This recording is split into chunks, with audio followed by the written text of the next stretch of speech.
एक स्वर्णकार था, वो बहुत बेईमानी से सोने का काम करता था और 2 राजकीय कर्मचारी आते थे उसके यहाँ, पुलिस वाले, वही रात्रि में सोते खाते पीते गश्त लगाने वाले जो थे, और सब पता चलने लगा कि इतनी संपत्ति इसके पास है। अब उन दोनों ने एक दिन प्लान किया कि स्वर्णकार को मार देते हैं और सब जेवर और सब बॉक्स में बंद करके निकले। तो सामने वाला लघु शंका करने के लिए निकला, सामने वो मकान वाला, उसने देखा तो उनका तुम कुछ गड़बड़ करके आ रहे हो, रात्रि में निकल रहे हो, तो उनका सुनो कुछ साझेदार बन जाओ, हम तुम्हें दे देंगे लेकिन तुम चुप रहो। बोले हम बेईमान आदमी नहीं है, हम ईमानदार आदमी है। और वो लड़ गया। जब लड़ गया तो उनको केस बनाने में देर न लगी, वो बक्सा उसके पास रख दिया, तुरंत हल्ला मचा दिया और कहा इसने स्वर्णकार को मारा है, स्वर्ण ले जा रहा था, मैंने गिरफ्तार किया। पूरा का पूरा केस उसके ऊपर आ गया। अब उसको बंदी बना लिया गया। अब जब जज के सामने पेश किया गया तो सारे साक्षी उसी के खिलाफ थे, जो सत्य आदमी था। तो उसने रो के कहा जज से कि आप जो सजा देंगे वो तो भोगना ही पड़ेगा, क्योंकि साक्ष्य हमारे खिलाफ है, लेकिन मैं हृदय से कहता हूँ मैंने पाप नहीं किया। तो जज के अंदर भगवान बैठे। उन्होंने कहा कि ठीक है, हम इसे और खींचते, तारीखें और दी। और एक दिन एक आदमी जो ऐसे ही फुटपाथ में मर गया था, उसके साथ उस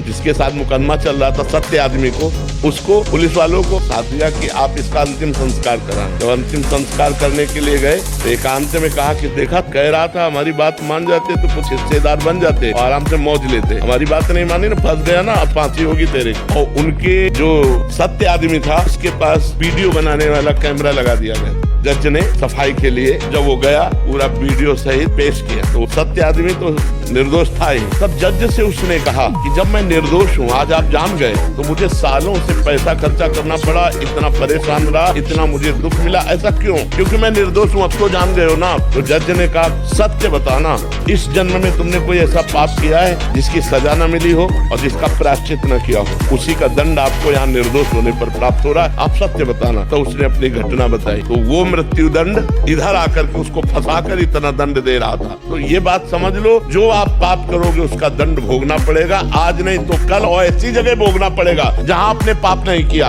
हम मानते हैं 100% आप सत्य हो, लेकिन आपका पूर्व का वो गुप्त पाप आपकी ऐसी तैसी कर देगा।